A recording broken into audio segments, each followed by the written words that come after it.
The video you are about to watch is from an old woodworking magazine that I published during the years of 2003 to approximately 2006. This was a very unique magazine. It was purely video content and it was distributed on DVDs. The magazine ran for approximately 3.5 years, and then due to financial concerns, we simply had to terminate the magazine. We moved on to other things over the last roughly 15 years. However, there has been a request to resurrect this content, so I've gone through the trouble to get the equipment, the products, everything I needed in order to bring this content back to life to share with everyone. Here on this YouTube channel, we'll be putting up approximately 100 to 120 of the original stories that appeared in that magazine. The magazine was called Woodworking at Home Magazine, and it was truly one of a kind in the world. I really hope you enjoy these videos, and please tell your friends about them. We're going to be taking a closer look at face frame joinery. Now, face frames are used not only in kitchen cabinets, but also in furniture making. And there are just a couple of components to a face frame. Generally speaking, you have a stile that runs from bottom to top, and then you'll have your rails that connect the two stiles together. The rails join to the stiles in a very basic end grain to edge grain butt joint. Now, this joint, if we were to just glue it together, is not very strong and it'll most probably pull apart very quickly. However, it is not required to go through the laborious process of doing a mortise and tenon joint on this. Remember, the strength of a face frame is shared with the strength of the carcass that it's attached to, so the two work together in unison. So a super strong joint isn't really required. What we do want is a joint that will not pull apart. Now, in order to get a nice square face frame, there's a couple of steps that you have to follow early on, and this applies to all types of face frames, as well as even woodworking in general. Now, when you select your material, before you even start cutting it, get your moisture meter and check the moisture content of the board. You want to make sure that across the length of the board and in various places that the moisture content is fairly consistent. If that moisture content varies wildly within the one board you're working with, odds are really good when you rip the boards apart, rip the stiles and rails out of the larger board, they're just going to warp and twist on you. So by starting out with good stable wood to begin with, will certainly improve your chances of a nice square face frame. The next aspect that's very important is when you cut your stiles, they have to be exactly the same length. The rails have to be exactly the same length, and the end cuts of the rails have to be 90 degrees to their edge. If you don't have the rails equal lengths, imagine this thing being shaped like this. The joints are not going to pull together good and tight, and it's going to look rather shoddy. So make sure rails are equal lengths and stiles are equal lengths, and you cut them off to their appropriate length and at a 90-degree angle. So now let's take a look at 5 different options for face frame joinery.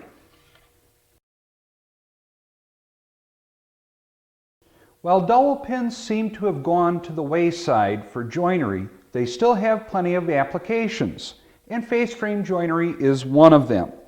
Now, the way I like to do my face frame joinery with dowels is to use 2 dowels at each joint. To drill the holes in the ends of the rails, I'm using one of these commercially available jigs. They can be purchased very inexpensively. Now, I will go through, carefully set my drill bit stop, and in this case it's just a small rubber band type device so that my drill bit only projects through the jig half the length of the dowel bit, plus about 1/16 of an inch or so. Then this type of jig, you can either clamp it onto your workpiece or hold it in place with the handle. All I'm going to do is line up one edge and drill the hole.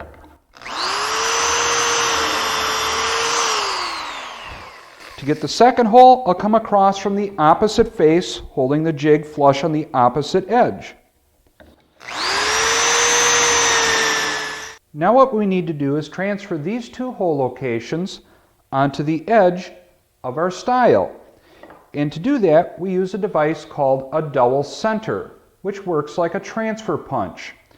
You place these in the holes that you've already drilled, then place the board that you're transferring the hole locations into against something solid, bring the two pieces into alignment, and then tap the end of the rail. And that process will create two indentations exactly where the holes are on the mating piece. Now what we do is we go over to the drill press and drill these out to their appropriate depth. With a 1/4 inch drill bit in the drill press, I've set the stop to go in half the length of the dowel. Now we can drill the holes.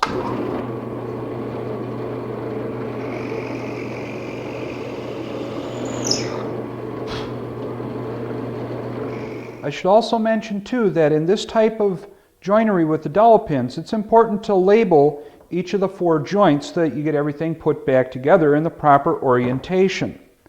Now I'll be applying some glue on each of the dowel holes and on the ends of the rails.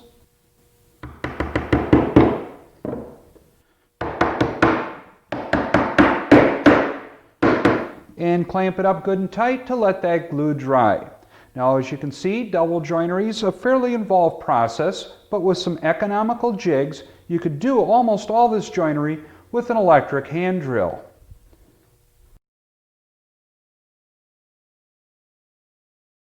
Another option for face frame joinery is a loose tenon system, and this particular style is by beadlock, and they make a jig, the tenon material, and even a router bit so you can make your own tenoning stock. Now it might be a little bit overkill for face frame joinery, but the sweet part about it is it doesn't require a lot of power tools. Really nothing more than an electric drill. Now the tenon stock you can purchase, of course, and it comes in about 2-foot lengths, I believe it is. And then you cut it up into the shorter segments that you need to join together the pieces of your project. Layout for the beadlock system is similar to that of biscuit joinery. Find the center of your rail. In this case, this is our rail, and we're joining it to our stile over here. We'll find the center point, transfer that line across both pieces. Now we do want to work on the center because our tenon stock is nearly as wide as the rail is. And then those layout marks would be referenced on this point of the jig. To drill the holes, I started out by clamping the rail in my bench vise. Then I lined up the jig with the indicator mark and clamped the jig onto the workpiece. Now I've already taken my 3/8 inch drill, inserted it through the jig, and put a piece of tape on there to mark my depth for how deep I need to drill. Now I start out by drilling the 3 holes in the jig.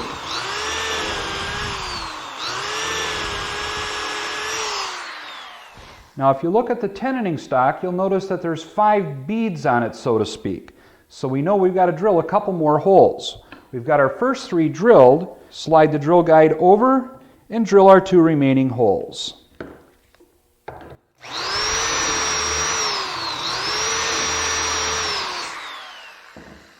With the drilling operation complete, you can now see the hole pattern that closely matches the tenon stock pattern. Now with all the holes drilled, we assemble it like any other joint. Apply some glue, install in this case the tenons, and that wraps up yet another face frame joinery option. And I can assure you, that is a very strong joint.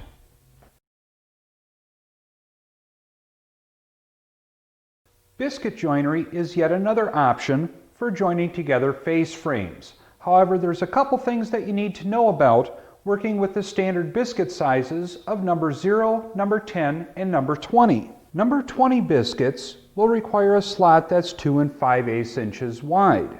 A number 10 biscuit is 2 3/8 inches wide, and a number 0 biscuit is 2 1/8 inches wide. So now if your stiles and rails aren't as wide as these biscuits, you can run into a little bit of trouble, but it's very easy to overcome. Now in this particular case, these stiles and rails are 1 3/4 inches wide, and a number 0 biscuit is 2 1/8 inches long. At least the slot will be that accepts it. So I'll have to make my biscuit slot at least 1 1/16 inches away from the inside edges. And that will place the biscuit up in this area where it may be exposed on the outer edge.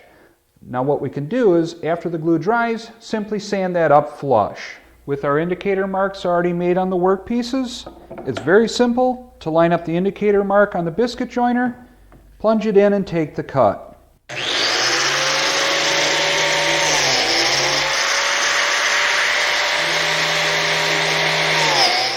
And here you can see how that biscuit slot extends up above our stile. With the biscuit installed, it will project out just a little bit. And of course we'll trim that up flush after the glue has a chance to dry. And now we can assemble it. We'll apply glue in each of the biscuit slots and at the ends of each of the rails. Spread it around carefully and clamp it up. And that's how we would do biscuit joinery for a face frame. Now I will mention that there are smaller size biscuits, but oftentimes they won't work with the larger biscuit joiner models. Now it does work out very well for a nice flat joinery system as well as a very strong joinery system.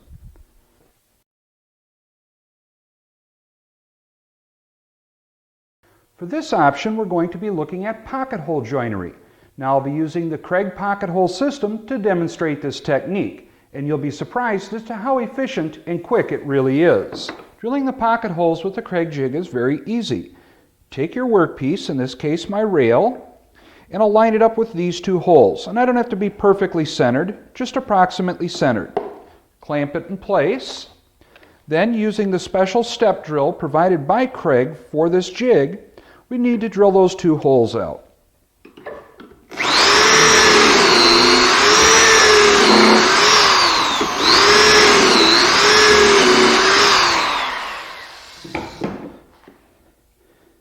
And as you can see, we've got our two pocket holes machined that quickly.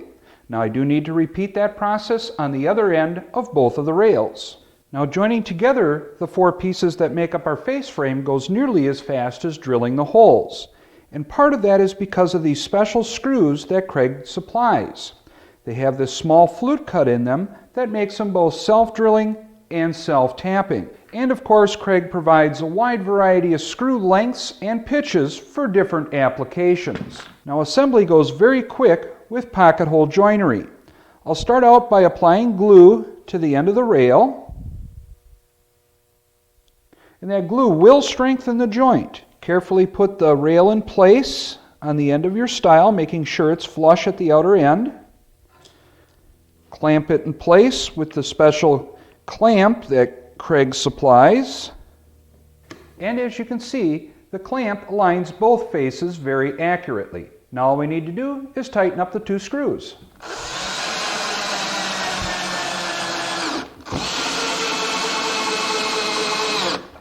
And there you have it, one completed face frame in just a couple of minutes.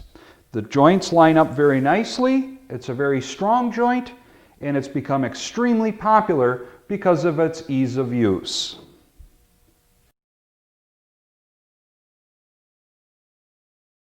The next face frame joinery system we're going to take a look at is the Miller Dowel system. Now it works somewhat backwards. You start out by first assembling your face frame by gluing together the joints and clamping it up square. And that of course makes it very easy to make sure you've got everything aligned just perfectly. Then the next step is to take their special drill and you would drill the hole for the dowel. The dowel itself is very unique in that it's a stepped dowel. Now the stepped dowel has a couple of advantages. It starts out with the different steps work as in the fashion of the head of a nail. It helps hold the pieces together. Furthermore, by being stepped like this, it allows you to get glue coverage on each area of that dowel and carry it down inside the hole. If that were a long straight dowel, most of the glue would be shaved off or scraped off the dowel before you even get the dowel rod all the way down in there. So all around, this is looking like a very promising system. And we'll show you how this one works. Now as I mentioned, we've already got the face frame glued together, but being a butt joint with end grain, we know it's not a very strong joint. So what we're going to do is take that step drill and drill in from the stile into the rail. And we'll insert one of these step dowels. Now when you drill that hole, it does help to strengthen the joint to drill at a slight angle.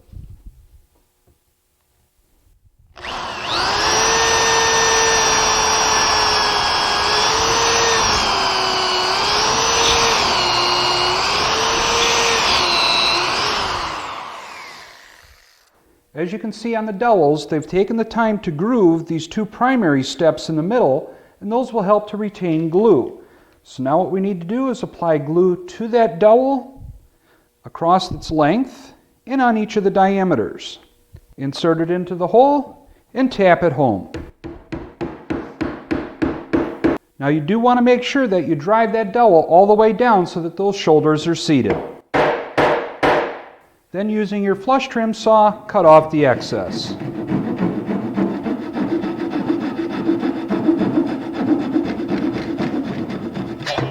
And that's all there is to joining with the Miller dowel system. Very fast, very efficient, and it only needs an electric drill as your tool. There isn't even a jig needed. Now they do offer those dowels in a couple different species of wood. For example, cherry, walnut, red oak, and birch. And that way you can make the dowel either decorative or hidden by using a like species. That's a look at just 5 of the options available to you for face frame joinery. I'm Chris DeHut. Thanks for watching. I sincerely hope you enjoyed watching this video. If you truly enjoyed it, please help us share this information with the rest of the communities. Please hit the subscribe button, give us a big thumbs up, and be sure to tell your friends about this channel. Thanks again for watching.